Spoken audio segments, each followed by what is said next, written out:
pessoal, nossas boas-vindas a mais um episódio do Videocast Diálogos, uma produção do grupo Trama Reputale.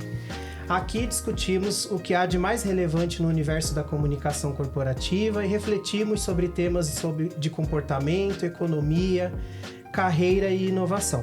Eu sou o André Versbicas, sou coordenador de marketing da agência e hoje a gente vai falar de um tema que está movimentando o mercado e os profissionais da área de todo o mundo. Se tem uma coisa que a comunicação corporativa já aprendeu é que os ventos políticos, os ventos sociais impactam diretamente as empresas. Estamos vivendo um momento de discursos polarizados, mudanças regulatórias, retrocessos em pautas sociais que colocam as marcas diante de desafios complexos. Como manter uma comunicação coerente e estratégica nesses tempos? Como garantir que as iniciativas de diversidade e inclusão não percam força? E como tudo isso afeta a comunicação interna e a reputação das marcas? Fique com a gente. No episódio de hoje, o efeito Trump. Desafios e estratégias para a comunicação corporativa em tempos de retrocesso. E para me ajudar nessa conversa, eu tenho aqui comigo o Reinaldo Bulgarelli, fundador e sócio da Chai Consultoria e Educação, educador, conferencista, escritor, atua na área social desde 1978 com foco em direitos humanos e desenvolvimento. Bem-vindo. Obrigado, prazer estar aqui, viu? E também a Denise Pragana, minha colega na agência, no Grupo Trama Reputale, doutora em Ciências da Comunicação pela ECA USP, jornalista e gerente de comunicação interna. Excelente. Obrigada, André. Obrigada, Reinaldo, por estar conosco aqui hoje, nesse bate-papo que será muito esclarecedor, com certeza. Reencontrando Denise. Reencontrando. Verdade. Que bom. Então, antes da gente entrar no papo mesmo específico, eu queria que vocês se apresentassem um pouco, falassem dos seus projetos, do trabalho que desenvolvem. Pode começar, Reinaldo? Posso. Eu tenho, sou uma pessoa 60+, sou uma pessoa LGBTI+, sou uma pessoa sem deficiência e marcado na vida pelo tema da diversidade. Por gosto, não pela dor só, né? Sempre gosto de lembrar isso depois de tantos anos, você vê, 1978. Então, nos últimos 24 anos, trabalhando em consultoria para grandes empresas, sobretudo, no tema de diversidade.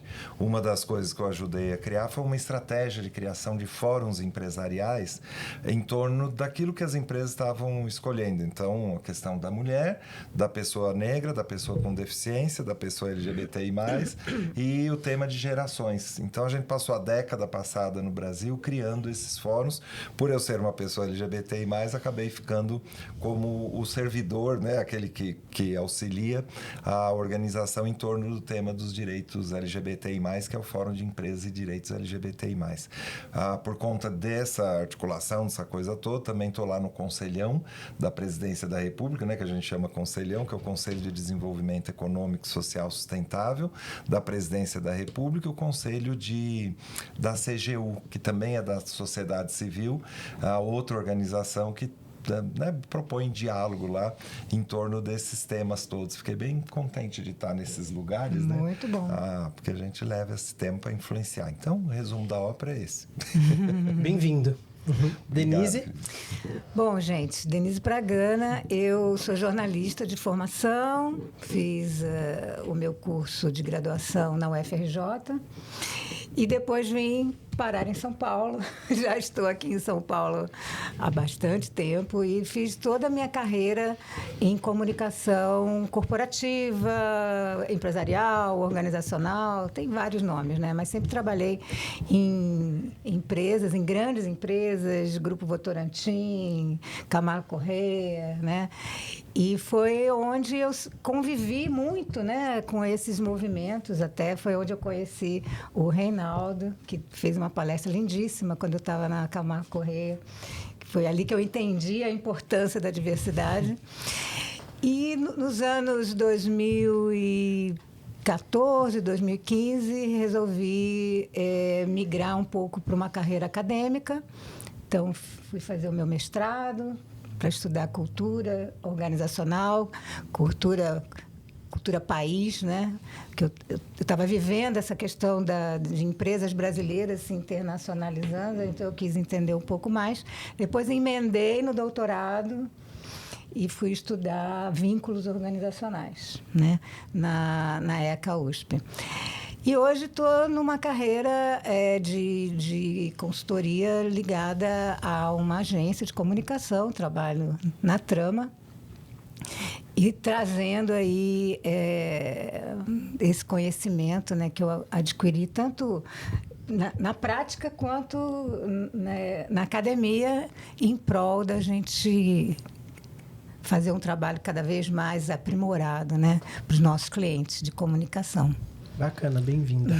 Obrigada. Para aquecer o papo, eu quero perguntar para vocês dois um pouco sobre esse cenário. Eu comentei na abertura que a comunicação corporativa está acostumada a navegar por esses cenários políticos e sociais, né, desafiadores. É uma área que já entende que isso tem um impacto direto nas marcas, no desenvolvimento das empresas. Sim. Mas o momento atual é diferente? Eu queria ouvir de vocês se é diferente ou não. E o que caracteriza esse efeito Trump? Quais que são os impactos? O que isso tem de diferente e traz para as empresas? Quer começar, Reinaldo? Vamos começar com percepções, né? Porque a gente está no meio dessa mudança meio que está acontecendo, né? no meio do furacão. Você tem no mundo uma onda fascista. Então, quando fala de um ambiente de polarização, é importante dizer que está desigual, né? Não é, eu não ponho tanto foco na polarização, porque ela sempre esteve presente, você ter essa conversa, né, de lados aí brigando e tal. Mas você não tem grupo querendo assassinar o outro do outro lado, entendeu? É uma onda de extrema direita, né? Aí vem outra novidade. Está chegando nas empresas, chegou nas empresas já há alguns anos e agora, sobretudo nos Estados Unidos, a gente percebe que aquilo que a gente não tinha costume de ver, vozes tão politizadas e com participação política, partidária, dentro das empresas, com lideranças, donos de empresas se manifestando. A gente viveu isso no Brasil durante o governo Bolsonaro. E agora a gente está vendo lá Elon Musk, Trump, toda essa coisa. Isso é novo. Eu fico pensando, né, em todos nós que estamos trabalhando, apoiando empresas ou dentro das empresas, você ter que lidar com essa conversa dentro de casa está trazendo um cenário diferente. E é um cenário que desafia aquilo que a gente tinha estabelecido de valores, de princípios, essas coisas todas, porque nega isso, nega valores universais de direitos humanos. Não é uma conversa, precisamos melhorar isso, agora é um novo tempo, uma nova economia, uma coisa. É um olhar sobre questões que antes eram que a gente considerava que não iria alterar. Tudo podia mudar, menos os valores, os princípios, as coisas todas. O pós-modernismo, né? Que ela falou de academia, eu já gostei. Um lado, né, do pós-modernismo chegou, né, nas empresas com essa face de relativizar tudo, de não dar mais valor a isso. Enfim, nós estamos vivendo esse momento agora, nesse instante, vendo algumas experiências, algumas coisas que é bom que a gente apresente algumas ideias, né, de novo, com muita humildade da minha parte, porque estamos vivendo no meio desse rolo aí, né? Acho que ainda é cedo, talvez, para a gente já dizer vai ser assim ou vai ser assado. Mas eu queria puxar um pouquinho para falar sobre essa questão da diversidade. Ela acontece também na forma de gestão das empresas, né? O pós-guerra, por exemplo, né? As empresas americanas viram como o Japão, por exemplo, surgiu, né, do nada, né? Da bomba atômica começou a crescer. Isso pela cultura japonesa de se trabalhar, né? Por essa visão de querer estar na empresa, querer se doar para a empresa, e os Estados Unidos foi aprender com isso. Então, todo esse movimento de qualidade total, de princípios, né, de trabalhar de uma forma mais comunitária, surgiu daí. E isso é diversidade. E hoje a gente vive essa questão da diversidade mais ligada à forma de vida das pessoas. Então, as empresas estão adotando isso também como uma forma de melhorar os seus negócios. Então, agora surge esse efeito Trump na contramão, está causando realmente né? Está causando. E agora? Para onde a gente vai? O que vai trazer mais desenvolvimento para a empresa? Porque, no fim das contas, a gente está falando de empresas. Empresas visam lucro, mas como obter este lucro que é o caminho que era seguido agora via diversidade, trazendo visões diferentes, trazendo apoio para as empresas crescerem em termos de inovação, né? Está provado isso. Existem vários estudos sobre isso, né? Que eles estão desprezando. Estão desprezando. Com ódio, né? Exato. Um desprezo com ódio, porque envolve outras questões. Você fala, Dani-se, eu escutei, Denise, a gente há muitos anos, né? Que se conhece, que depois eu estou nesses anos todos aí nas empresas. Não foi raro eu escutar de donos de empresas aqui no Brasil, brasileiros, dizendo, eu prefiro perder dinheiro do que trazer mulheres. Não está falando de trans, não está falando de pessoas negras, pessoas com deficiência, está falando de mulheres. E não foi um só. E era todo um diálogo para poder mostrar. Então, eu aprendi cedo no meio empresarial, fui do Bank Boston, antes da consultoria eu estava, né, trabalhando com esses temas dentro do Bank Boston. E eu aprendi cedo que falei, os argumentos lógicos não servem, não dá para a gente furar certas paredes, ele não atravessa essas paredes, a pessoa diz para a gente assim, eu prefiro perder dinheiro do que trazer encrenca, mulher, porque depois a gente foi enriquecendo as encrencas, né? E a encrenca é a inovação, né? Inovação. Porque por meio da encrenca, vamos chamar assim, eu vou ter que mudar meu processo, vou ter que mudar um procedimento, uma política, uma parede. Sim, né? Você mudar todos os pesos, as palavras da empresa, as coisas todas, é ali que mora a inovação. Então, agora, com ódio a essa questão mais explicitado, aquilo que era um caso ou outro, a pessoa tinha até vergonha de falar isso em público, falava para mim numa sala fechada. Em público não falava, Agora a gente liberou, né, para as pessoas falarem, não, só existe homem e mulher, ou macho e fêmea, macho né? Como e fêmea, como ele falou, male and female. Ele foi bem categórico para trazer essa visão, né?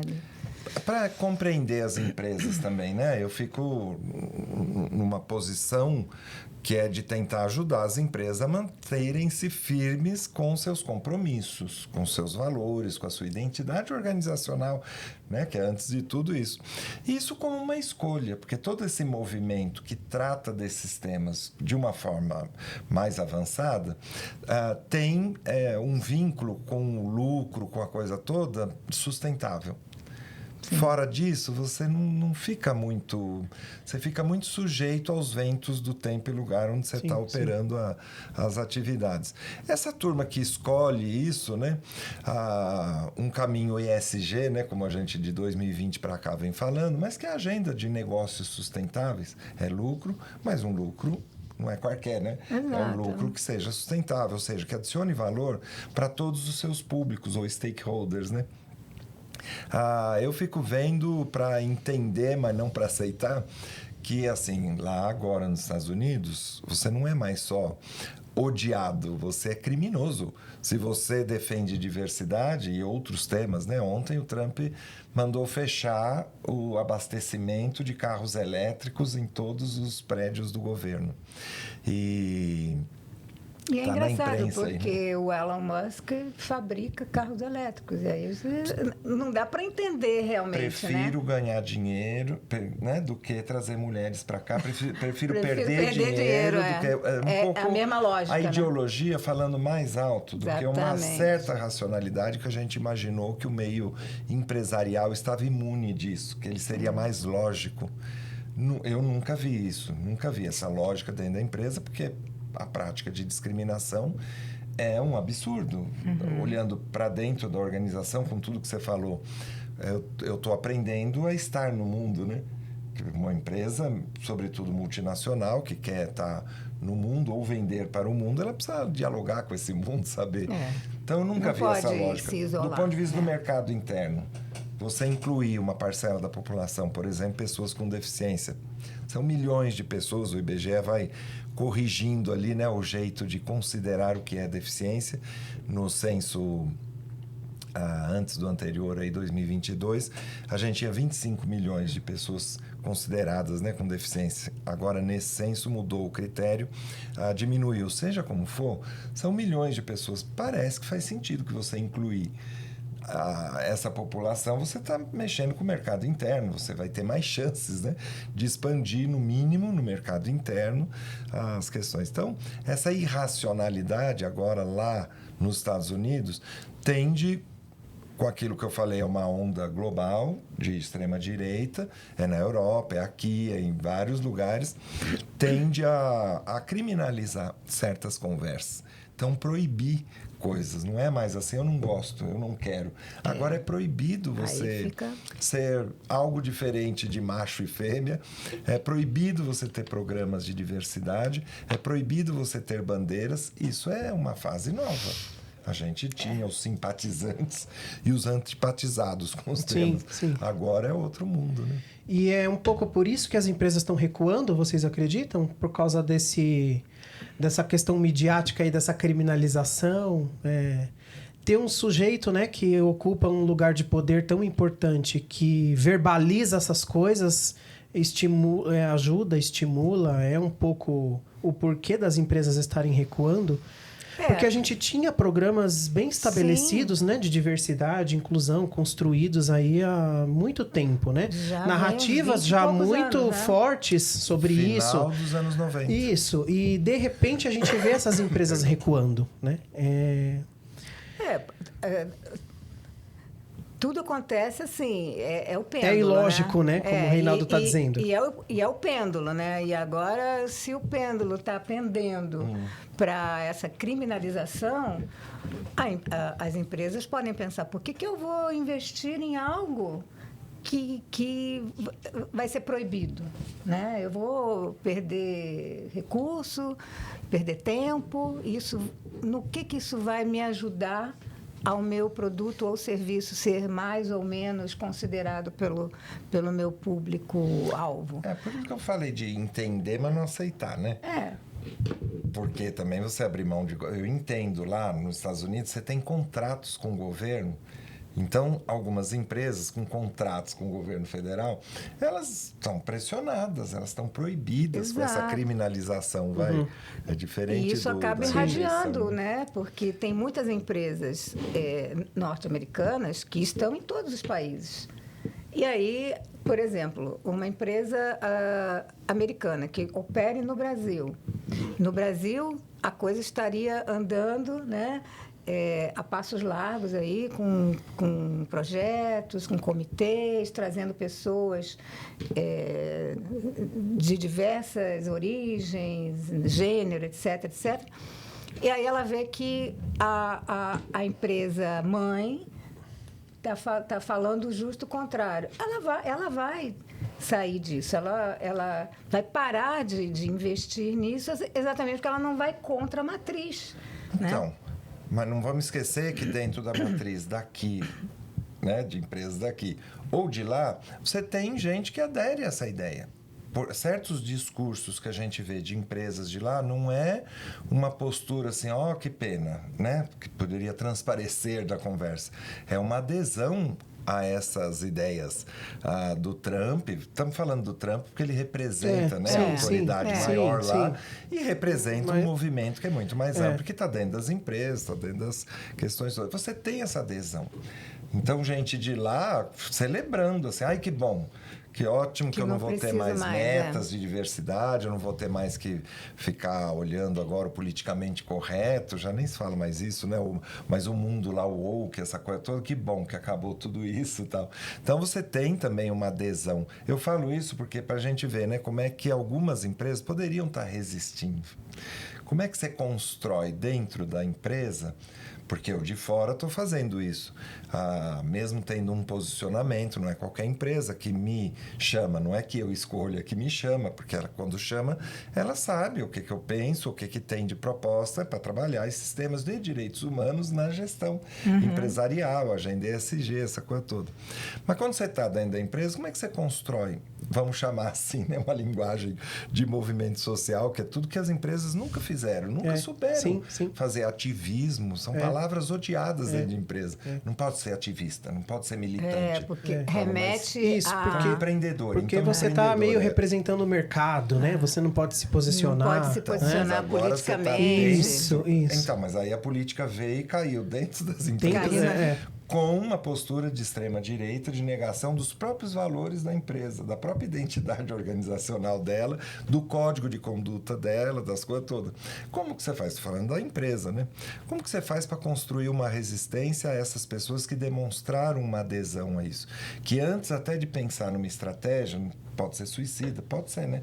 Se você quiser, fala, vou embora então daqui dessa empresa, porque não tenho mais adesão a esses valores. Ok, mas você também pode bolar estratégias, né, para sobreviver dentro disso, para criar alguma condição de não só sobreviver, como tentar mostrar, olha, mas a gente ganha dinheiro com isso, mas isso é importante, isso é um pilar, o que é que não é para falar, sei lá, tentar negociar.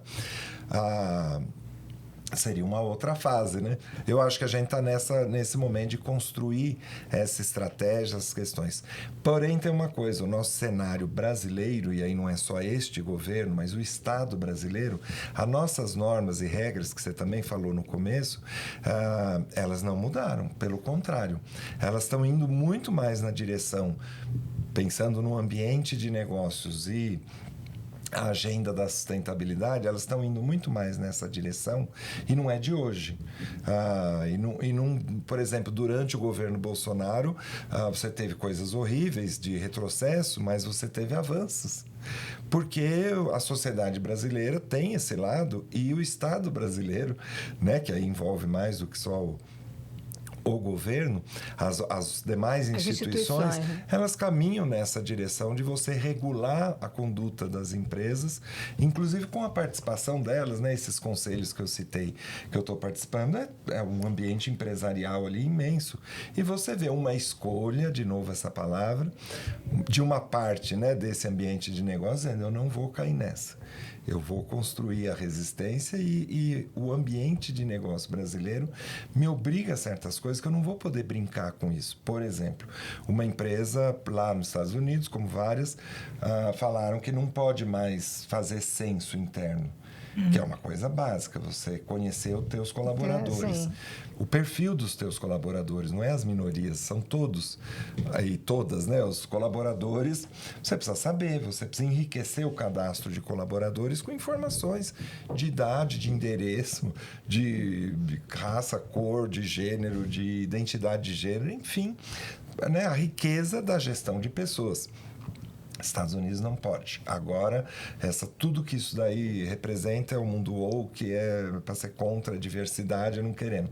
Só que no Brasil, toda a nossa legislação vai no caminho contrário.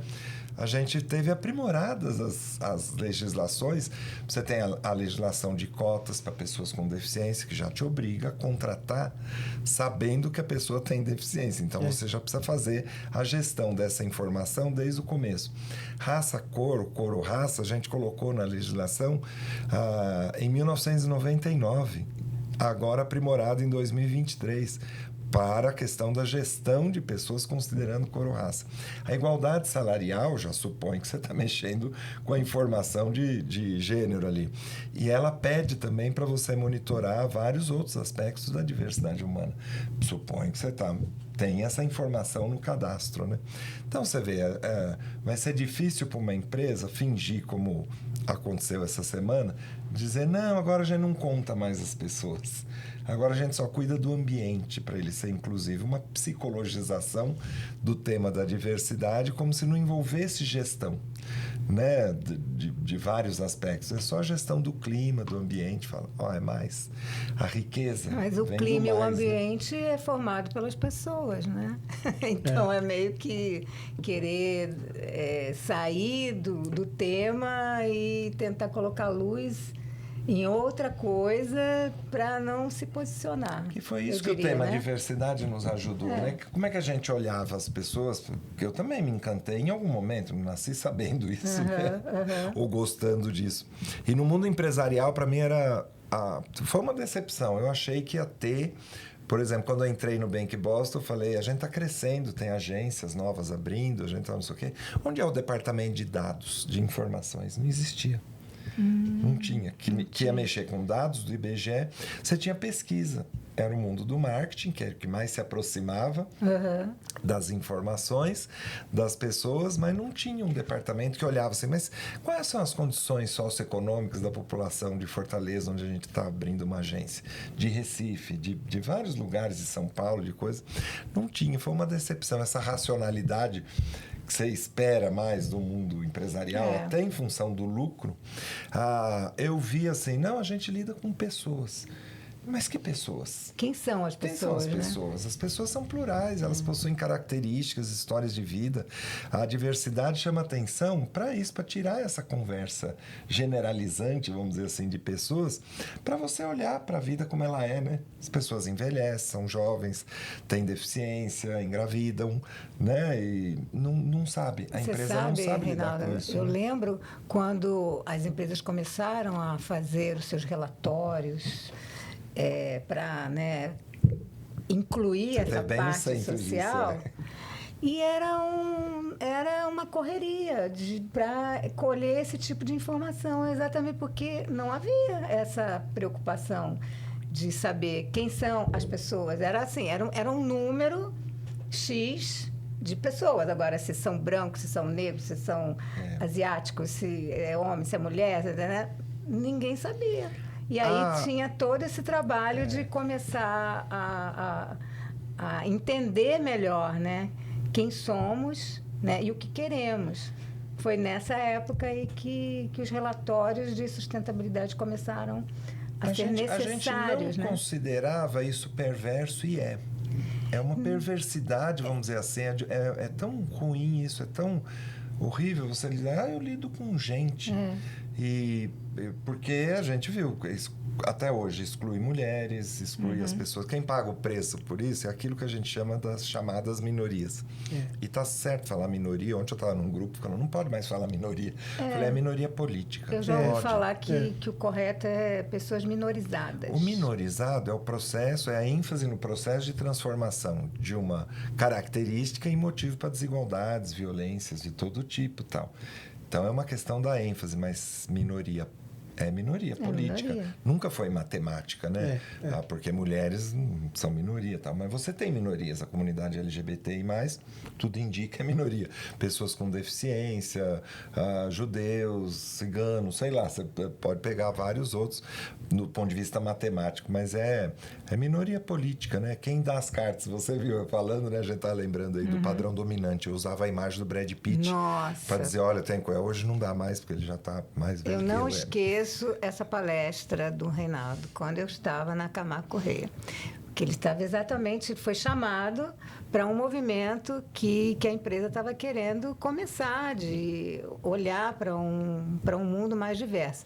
Aí ele falava assim, pois é, né, gente? Existe esse desejo geral de todo mundo querer ser o Brad Pitt. Ele mostrou a foto do Brad Pitt. Que é a perversidade da conversa, né? Fez todo sentido para mim aquilo que você mostrou. Quando a gente diz pessoas, na verdade, tem um padrão dominante morando na nossa cabeça, aí que você olha o perfil de quem dirige as empresas no Brasil, quem está no mundo político, quem está no coisa, é aquele perfil do homem branco. Você fala, não, tem diversidade aqui de olhos azuis, né? Uma diversidade de tons de azul.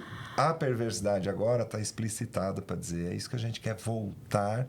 Ele é um movimento reacionário nesse sentido de voltar a essa conversa o que importa são pessoas. O que importa é o mérito. Fala, mas em alguma vez tem um movimento americano que é o DEI, né? Que é o DEI, que é a da diversidade, equidade e inclusão, e eles criaram uma sigla lá, competente o negócio, um discurso competente. O MEI, mérito, excelência e inteligência.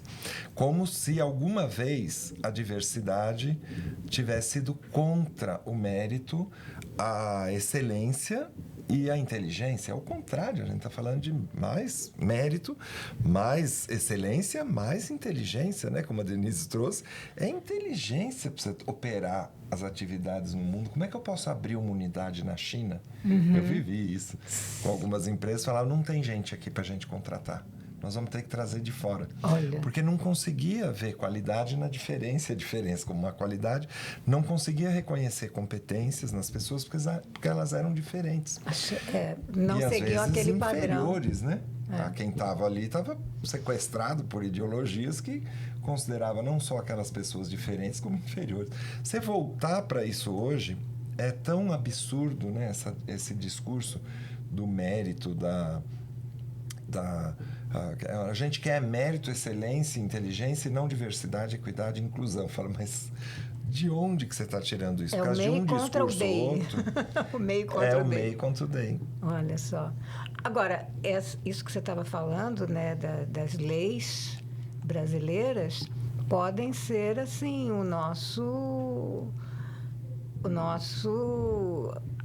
a nossa luz do fim do túnel, isso, talvez, Reinaldo? Porque tem sido.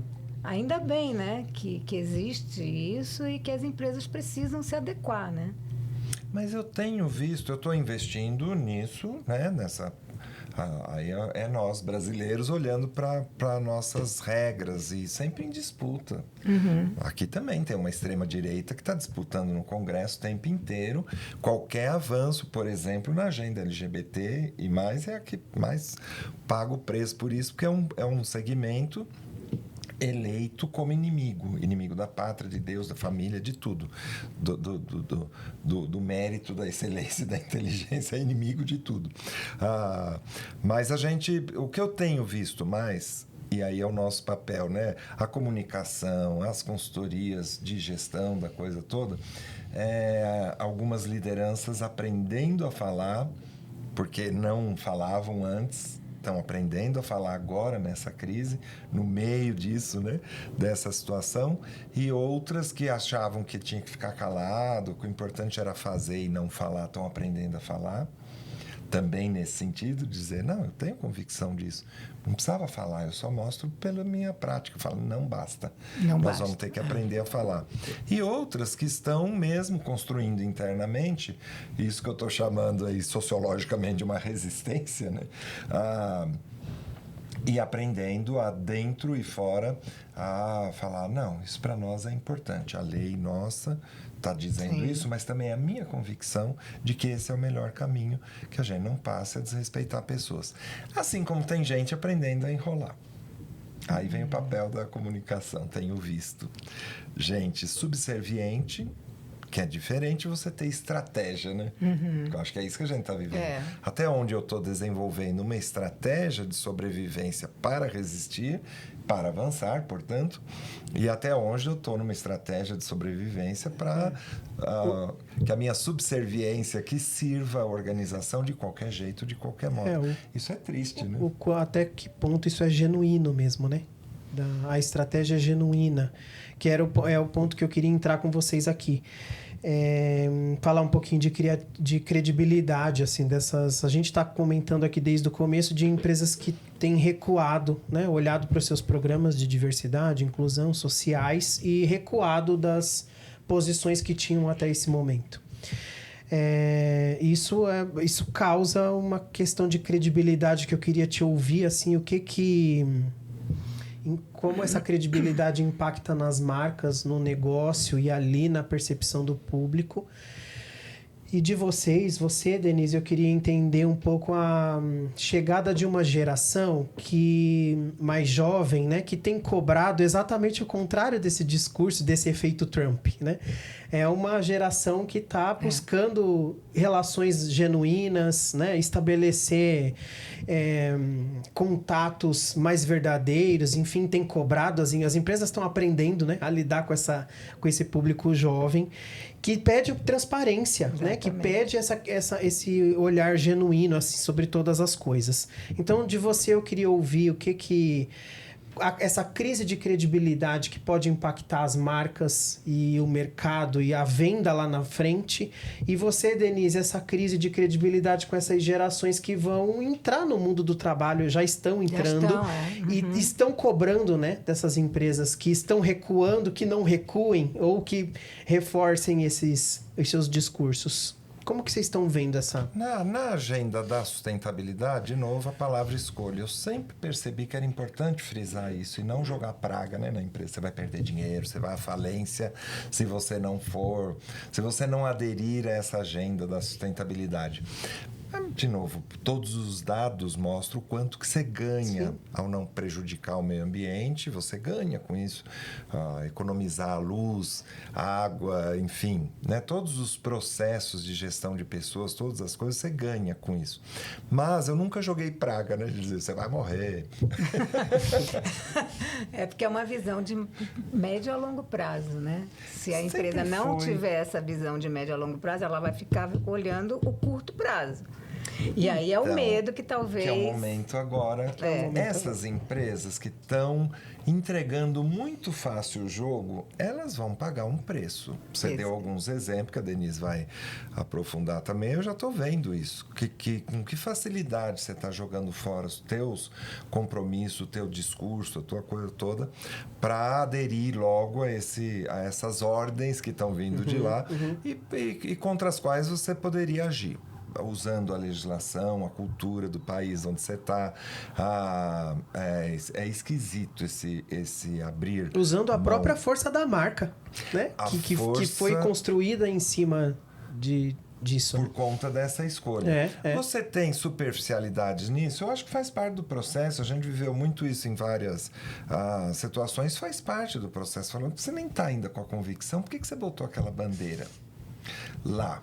Você nem está tão convicto. O primeiro vento que vier vai levar a tua bandeira. A casa dos três portinhos. Vai descolori-la. Vai descolorir.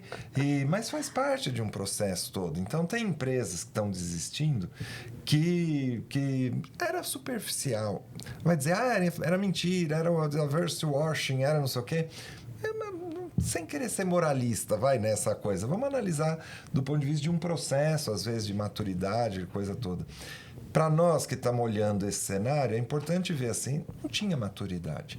Ainda estava construindo, estava nos primeiros passos. Então, entenda esse retrocesso nesse contexto.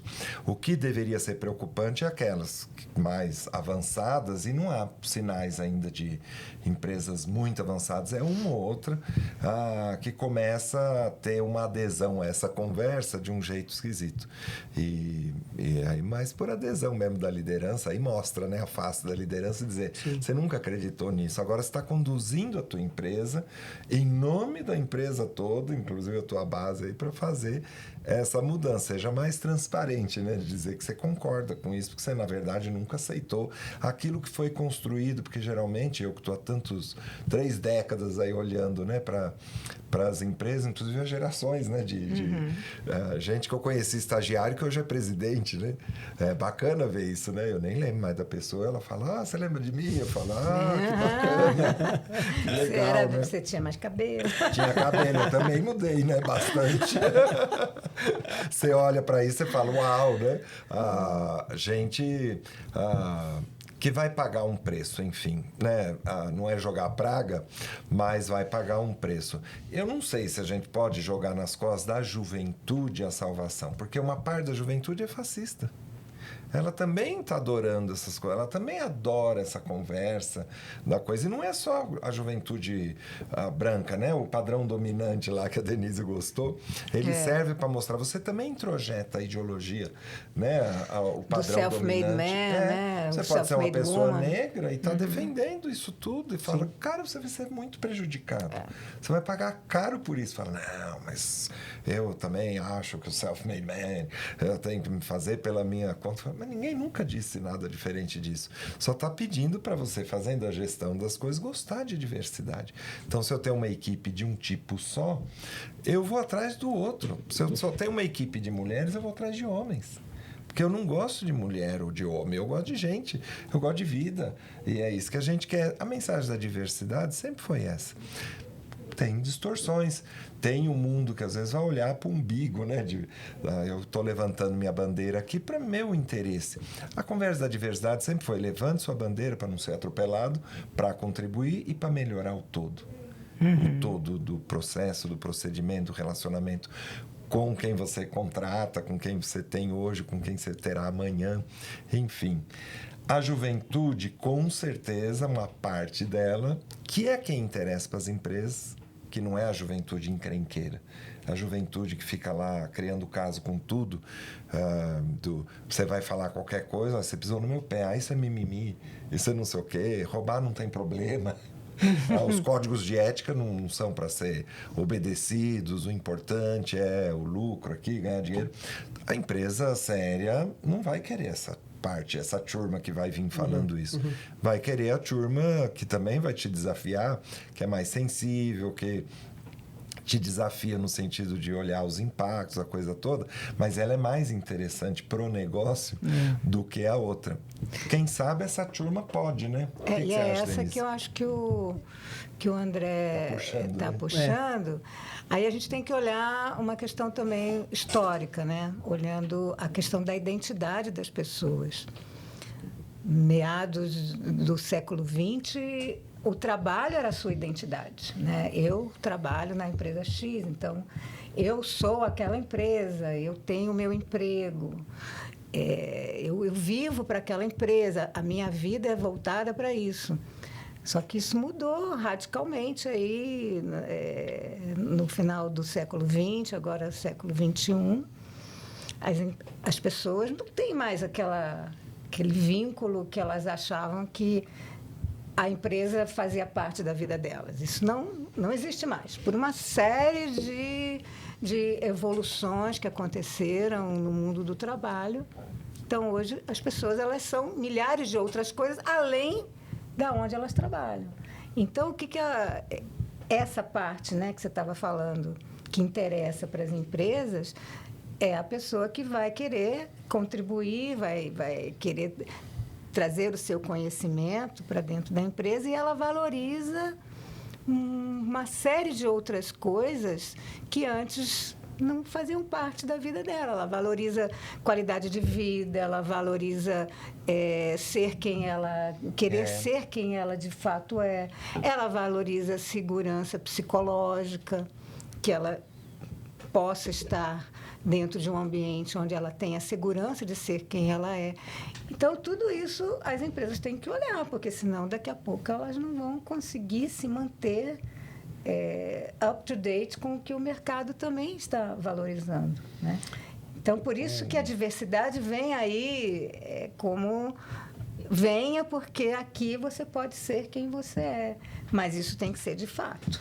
Agora, então, mas é especulação nossa, né? Nessa fase de transição, para a gente ver. Ainda esse ano, será que a gente vai conseguir ver o que está acontecendo? Nós vamos ter que medir, nós vamos ter que ter gente disposta a fazer certas pesquisas para olhar. Porque a gente tem essas pesquisas da adesão das pessoas em geral, sobretudo juventudes, né? Que também é plural, as medidas das empresas nessa direção, né?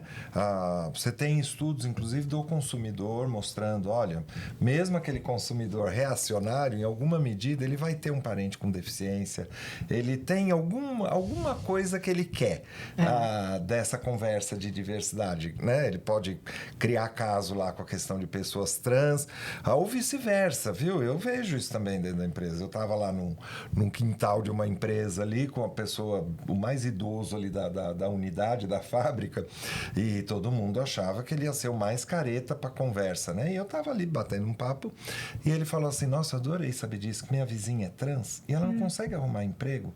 E aí essa conversa de diversidade aqui agora vai para minha vizinha. Porque ele era um caretão, tô até sendo preconceituoso por causa da idade também, né? Que nem sempre tá ligado, mas... E era o contrário, né? Você vê, ele adorou a conversa da empresa. Eu falei pro presidente da empresa isso, ele achou o máximo. Ele falou: tá vendo? A gente fica achando, né? Eu falei: essa conversa é para ser inclusiva de verdade. Também não dispense pessoas de cara, né? É para ser uma conversa de construção, de caminho. O Gandhi, né? Eu gosto de parafrasear o Gandhi lá. Qual o caminho para a paz? A paz é o caminho, né?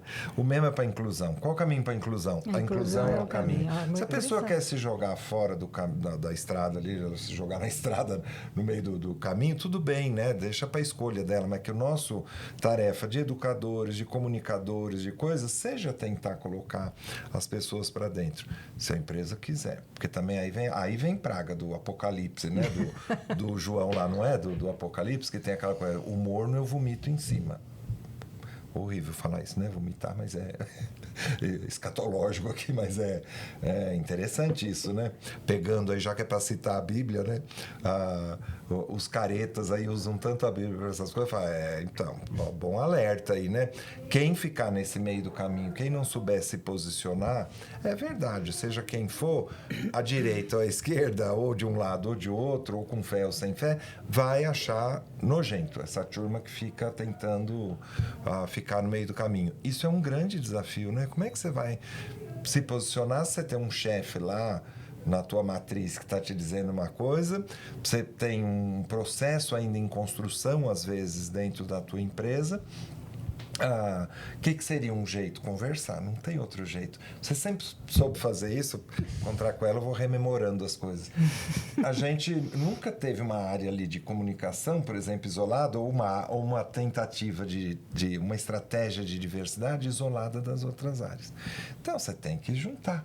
Vai ter que estar sempre aberto a conversar. As agendas de transformação organizacional, como sustentabilidade, ESG, né? Agora a diversidade, são agendas de transformação organizacional, portanto, ela sugere que você identifique as pessoas, escute as pessoas, as áreas que possam contribuir. Porque sozinho vai vir uma ordem para você fazer A ou B, e nem sempre de acordo, né, com aquilo que você pensa, que você acredita. Renato, E essa é uma agenda, então, da área de comunicação interna, né? Que eu queria explorar como gerente da área de comunicação interna da agência. Essa é uma agenda, então, né? Dos profissionais que estão lidando com isso. De como resolver isso que o Reinaldo falou, né? Vem uma ordem da matriz e aqui no Brasil é diferente, eu tenho outros públicos, outras políticas. Como que a comunicação interna atua para não alimentar conflitos? É um desafio grande, porque a comunicação, na verdade, ela o quê? Ela gere uma área que é simbólica, né? Ela vai trazer por meio dos conteúdos, das campanhas, o simbolismo daquilo que é colocado como o que a empresa acredita, né? A escolha que ela faz. Obviamente, a nossa área precisa alertar a alta direção sobre os riscos de se fazer algo que seja só para entrar na onda e que não se sustente, né?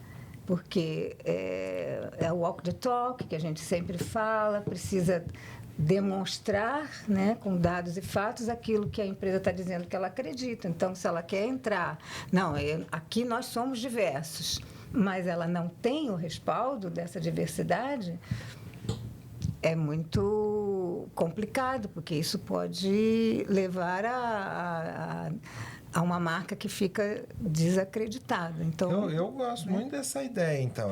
Isso que eu chamo do oposto é a subserviência. Exato. Fala, é para matar as criancinhas ou é para beijar as criancinhas?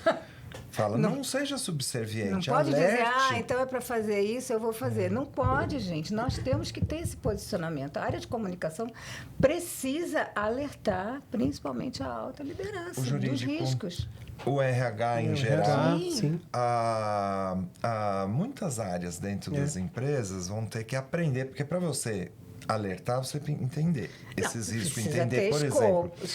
Isso que a gente acrescentou aqui. Gente, lembra que tem uma lei nesse país, tem normas, normas mesmo, é um conjunto de normas, leis e padrões internacionais que o Brasil aderiu.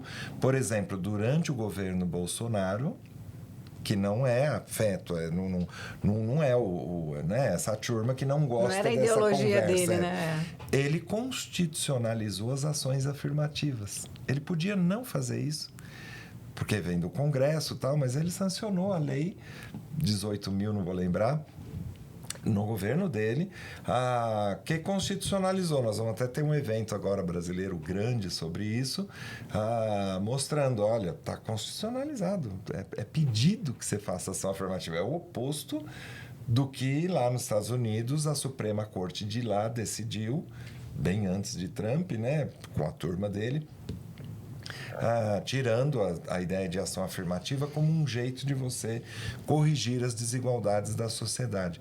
Então, ter gente que alerte vai exigir conhecer mais. Estou falando isso para contratar consultoria, para ir atrás de conhecimentos que antes, ontem, não era pedido dos profissionais que estão nessa área, não é isso? Hoje já você vai ter que dar conta. Não pode ir assim, eu vou na maré, eu vou seguir a maré. Está todo mundo fazendo isso, então eu vou fazer também para... Que foi a fala de uma executiva de RH que eu achei horrorosa, que eu conheço ela, não vou falar. Não. Mas ficou aí, tá aí no Fala sem dizer quem foi, fala aí. Não, foi isso, ela falou, tem que olhar a maré para acompanhar a maré. Eu falo, nossa, que fala horrível de uma executiva, de uma grande empresa, de RH. Falei, eu não quis dizer isso, eu conheço a pessoa, ela não quis dizer isso, que isso. Está lá escrito, está lá dito.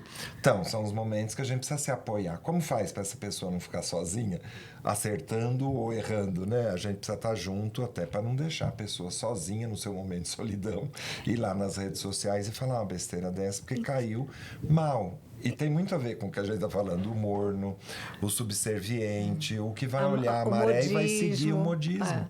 O presidente do Itaú, pegando um exemplo positivo, que eu nunca vi ele falar de diversidade do jeito que ele falou esses dias. Ele sentiu uma necessidade de ir para a imprensa e falou muito bem, dizendo para nós aqui, ele também está presente no mundo, ele também tem ações bem globalizado em outros lugares. E ele falou, não, nós não vamos abrir mão, para nós é importante, fez o vínculo, que eu acho que é o correto, não com uma agenda planetária só, que é de direitos humanos, mas ele fez o vínculo com a identidade da empresa de novo. Com missão, visão, valores. Que é o que eles colocam, que é um banco que apoia a diversidade, que busca a inclusão, construindo isso. Pessoas mais velhas, pessoas mais jovens. Eles têm falado isso o tempo todo.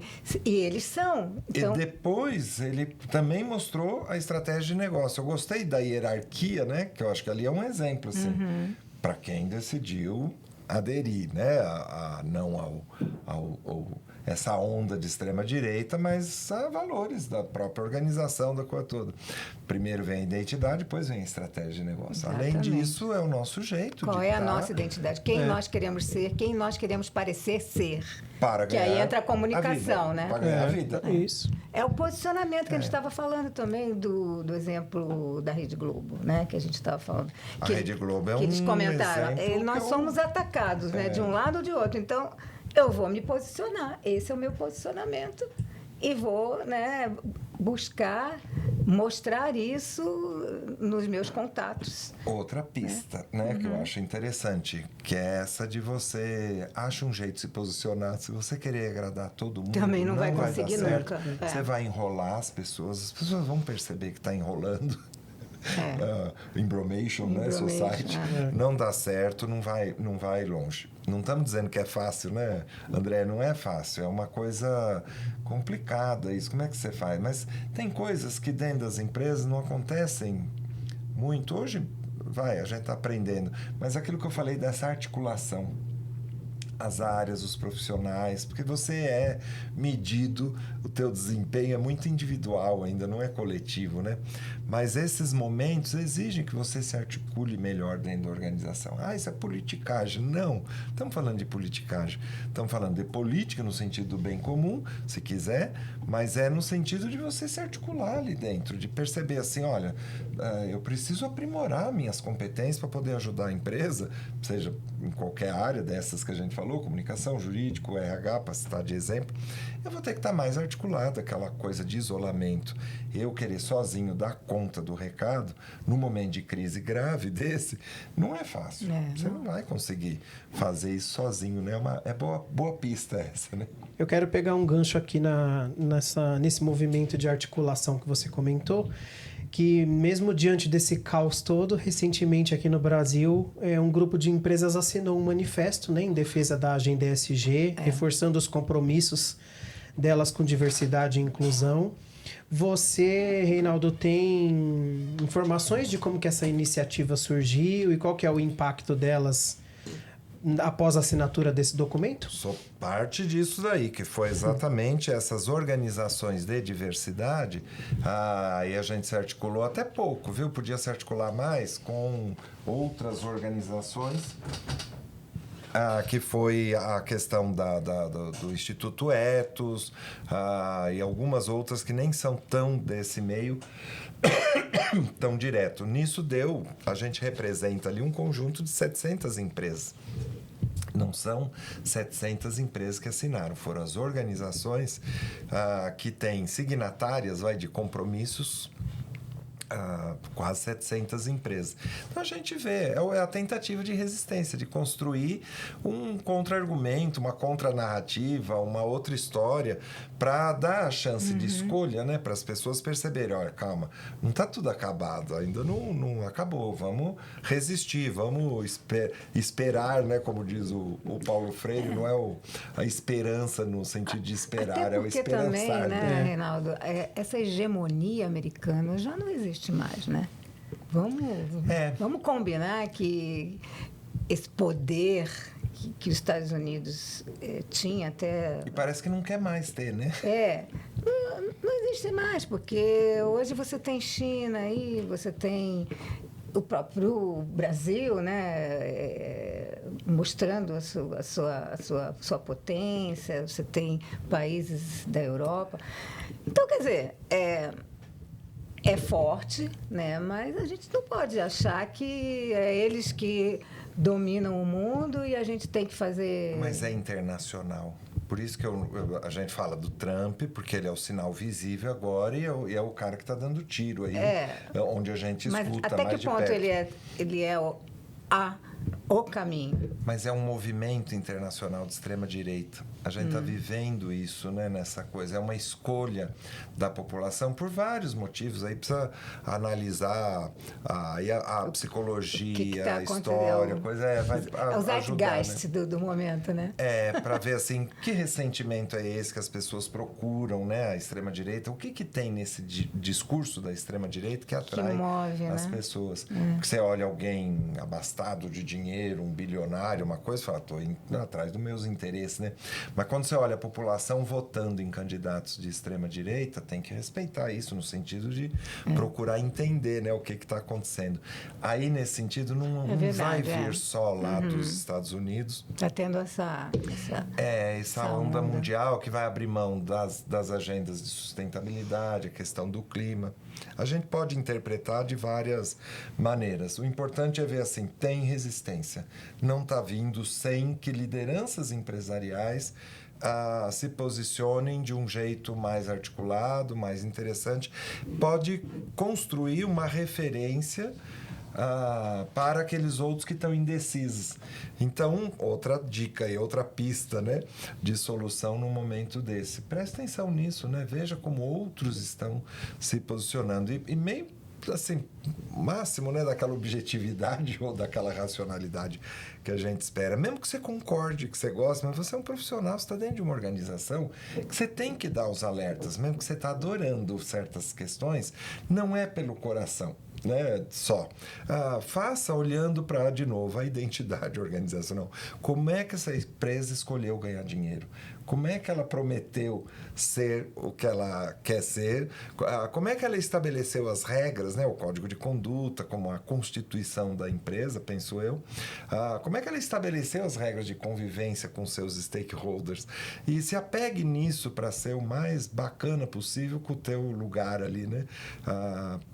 E ajudar a empresa alertando, falar, tem isso, mas também tem aquilo, mas olha, tem esse risco aqui, ficar quieto, não é um momento, seja como for, de ficar quieto. Empresa que está esperando para se posicionar, eu também vejo que está pegando mal, né? Porque a comunidade interna, a comunidade externa está esperando agora posicionamentos, né? Era o que eu ia te perguntar. Tem uma expectativa, então, né, de que essas corporações, especialmente aqui brasileiras, que são vanguardistas dessa área da diversidade e inclusão, que elas se posicionem, né? Que elas entrem para o debate. Por quem? Por parte de quem? Da comunidade interna, da comunidade externa, e a sociedade civil, as organizações que estão em volta dessa questão, estão prestando atenção nisso e vão definir, sim, uma espécie de uma pressão para que as organizações, sobretudo essas nacionais, mas não só, viu? Eu espero também que as americanas aprendam. Tem negócios que permitem mais, outros menos, a gente entende, mas é por causa dos contratos lá com o governo, o nível de proximidade, né, com o governo, essa coisa toda. Mas as outras que não têm tanto essa pressão, até mesmo as americanas, eu espero que elas também ajudem. Seja como for, meu papel hoje tem sido lá pelo fórum, por essas organizações, na consultoria, nas organizações, ajudar a criar referências positivas de como lidar com isso, né? Ampliar o repertório das pessoas para elas poderem escolher, né? De novo, a escolha. Fala, eu quero me posicionar assim, eu percebo que isso é importante, o que eu vou ganhar com isso, o que eu vou perder com isso, fazer uma análise bem feita da sua empresa. De novo, não pode ser suicida, né? Esse é o lado fácil. Fala, vou embora, viro as costas e vou embora da empresa. Acho que conhecimento aí é a palavra, né? Se aprofundar, entender, conhecer, para não cair... É um momento, né? dos cursos, viu? É um momento dos cursos. O curso da Berge, por exemplo, que o Ricardo Salles da coordenação lá, eu dou aula ali, e a gente vai precisar prestar atenção. Leia coisas que você não lia antes. Aconselhe-se. Aconselhe-se, junte-se, né? Nesse juntar, não é só essa articulação, é também espaço de aprendizado, né? De troca, de comunicação. É importante. Mas nós vamos ter que estudar coisas que a gente não... Por exemplo, achou que não fazia parte da nossa formação essas leis, né, que você está trazendo aqui para a gente, acho que talvez algumas empresas possam nem saber que elas existem, né? Eu estou tentando, que não dá tempo, né, de tudo, já tem uns anos que eu estou tentando reunir esse conjunto de leis, de normas, para as empresas perceberem, assim, falar, é aqui que você está navegando, você escolhe cumprir lei ou não, porque sempre foi assim, né? A arrogância empresarial, tem dinheiro, prefiro perder dinheiro do que ter mulheres aqui dentro. A igualdade salarial, escolha, né? Empresa que fala, não, tá bom assim. Que absurdo, né? Você convive com os absurdos. O que a gente pode fazer, de novo, aí pelo menos que tenha a escolha, é que saiba. Você sabia que tem uma lei da igualdade salarial, todos já estão sabendo, né? Porque foi boa essa lei, né? Foi uma conquista da sociedade. O governo sensível a isso conseguiu aprovar, né? Porque tem isso, um Congresso nem sempre delicado com essas questões. Ter uma reunião dessas normas, das leis, de onde você não pode escapar, é bom. A NR1 agora está entrando em vigor, está aqui, já entrou em vigor, mas agora está na prática. O que ela vai pedir? Que você, além de fazer a análise do teu ambiente, do ponto de vista da segurança física, né? Eu sempre uso esse exemplo, você não tropeçar numa caixa de ferramenta que alguém deixou no caminho. A NR1 foi expandida por uma lei lá de trás do governo Bolsonaro, essa eu lembro, 14.457, que pediu para a CIPA, por exemplo, se envolver com questões não só do ambiente físico, mas também psicológico.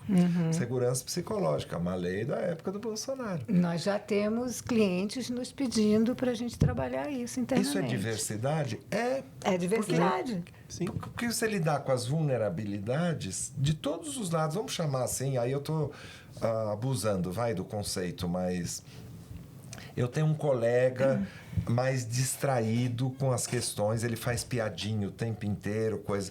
Eu tenho que olhar para ele também.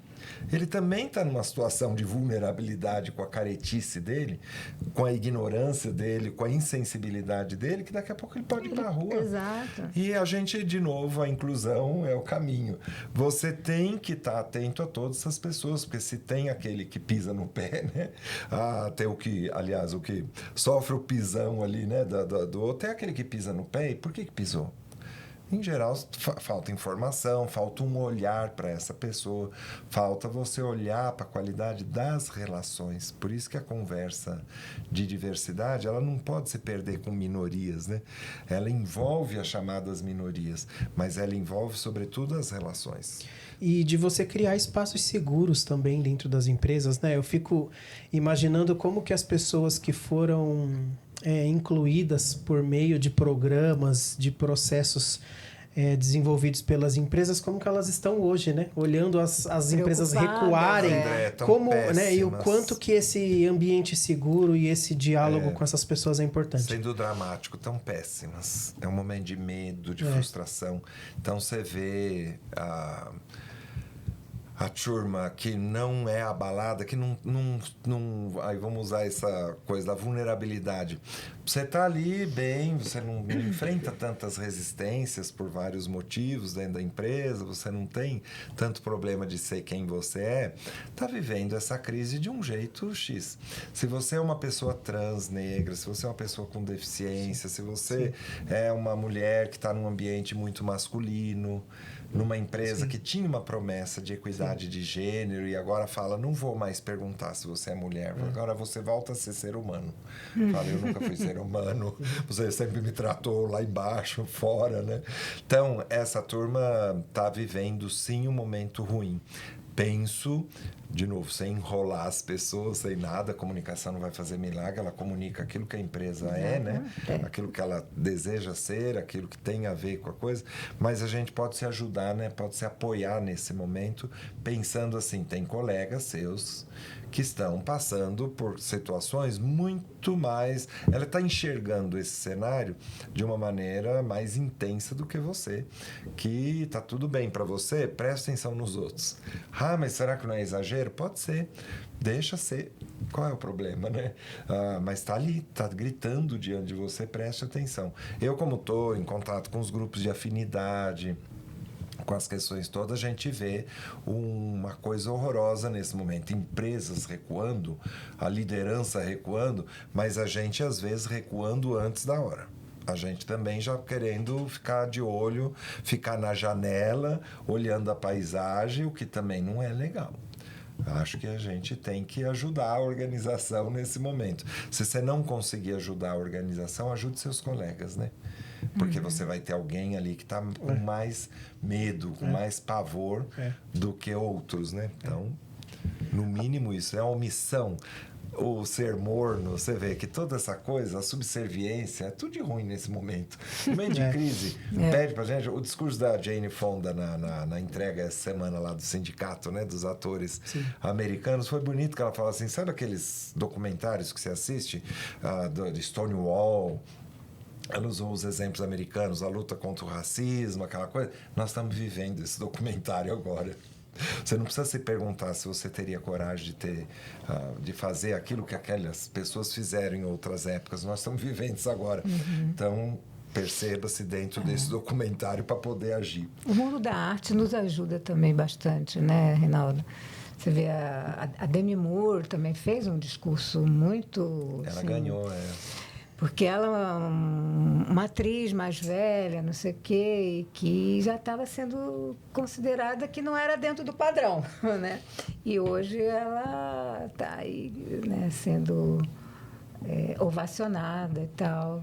Então, nos salva também bastante, né? O mundo das artes. Muito. E o mundo da comunicação, ele aproxima muito, né? Da arte, da coisa toda.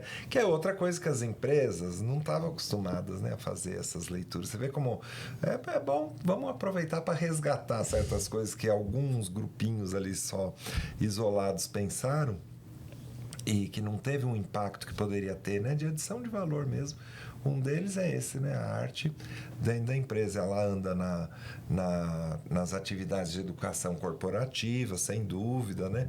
Mas, sobretudo, na comunicação. A comunicação é uma oportunidade de você trazer, de novo, né? A coisa da sensibilidade humana, né?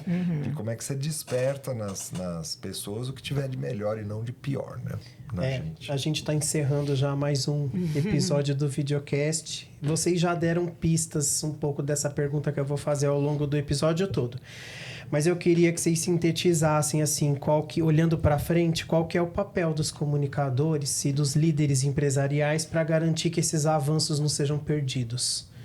E o que cada um pode fazer na prática, assim, dentro da sua empresa, do seu ambiente, para essas pautas continuarem relevantes? Mestre Denise. Quer começar, Denise? Denise é uma referência. Quer começar com esse desafio? Internamente, se vocês não procuram Denise, procurem. Quem está fora também, procure você. É posicionamento, né, genuíno que a empresa deve ter, né? Se ela é contra ou se ela é a favor. Ela pode ser contra também, ela pode querer aderir. E aí se posicionar e a comunicação acompanhar isso, né? Agora, se ela se posicionar, não, eu vou ser resistência, eu vou manter aquilo que estava sendo construído, porque é isso que eu acredito, essa a minha identidade, que tudo... Concordo, Reinaldo, tudo começa na sua identidade. Né? E a partir daí você constrói a sua imagem e você vai e a empresa vai construindo a sua reputação. Ela constrói como? Por meio da comunicação. E a comunicação ali, o profissional de comunicação, sendo interna ou seja externamente, né, por meio de uma agência, é alertar, como eu estava comentando, alertar.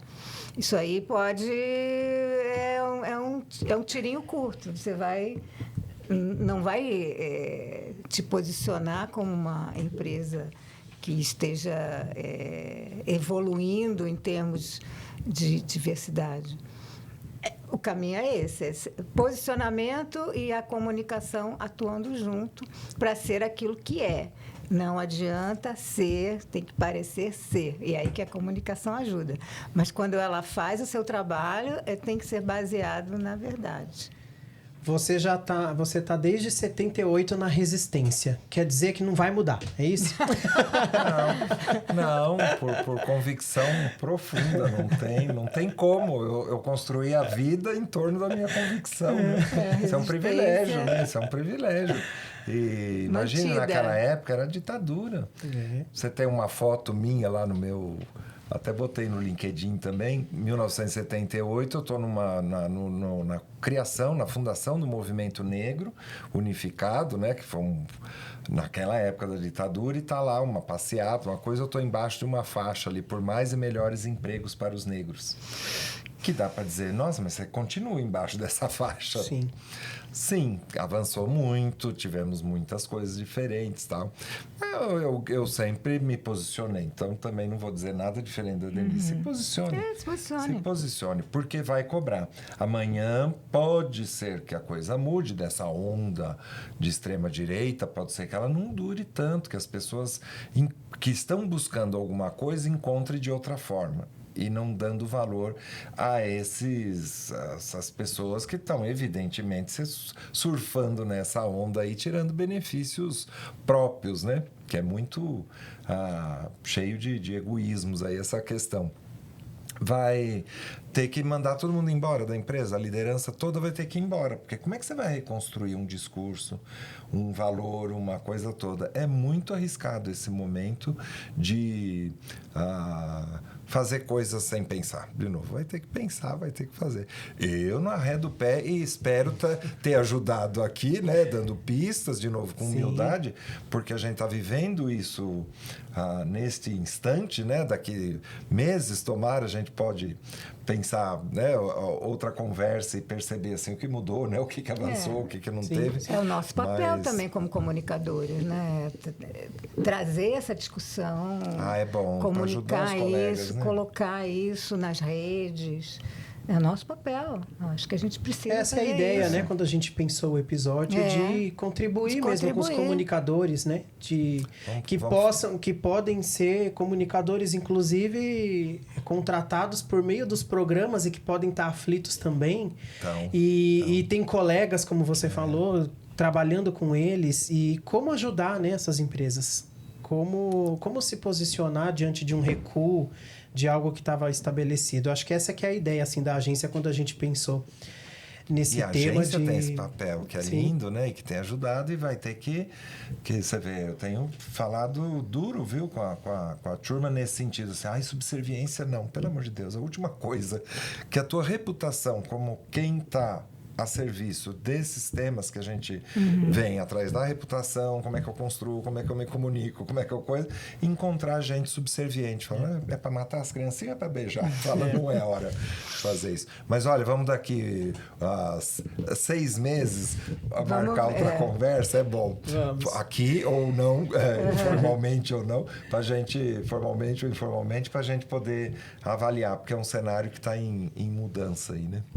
É isso mesmo. Denise, obrigado pela presença. Obrigado por ter trazido o seu colega de carreira e de vida também para o episódio. Reinaldo, a gente está muito feliz com você aqui, viu? Eu que estou. É o primeiro episódio de 2025. A gente está abrindo a temporada muito bem com você aqui. Que bom, obrigado, viu? Bom. Com um cenário meio assim, esquisito, né? Mas tá bom. É verdade. Tá bom, que bom. Obrigado, A gente André. te colocou numa enroscada aí com esse cenário, mas não tinha a melhor pessoa para ajudar a gente a esclarecer como que as empresas se posicionam, o que a gente precisa fazer. Obrigado, viu, pela presença. Obrigada, gente. Obrigado, Denise. E assim encerramos mais um episódio do Videocast Diálogos. Se você gostou dessa conversa, não esqueça de se inscrever no nosso canal no YouTube, @Trama Comunicação. Ative as notificações para você receber as nossas atualizações. Você também pode ouvir o Diálogos por meio da plataforma de áudio da sua preferência. Agradeço a sua companhia e até a próxima.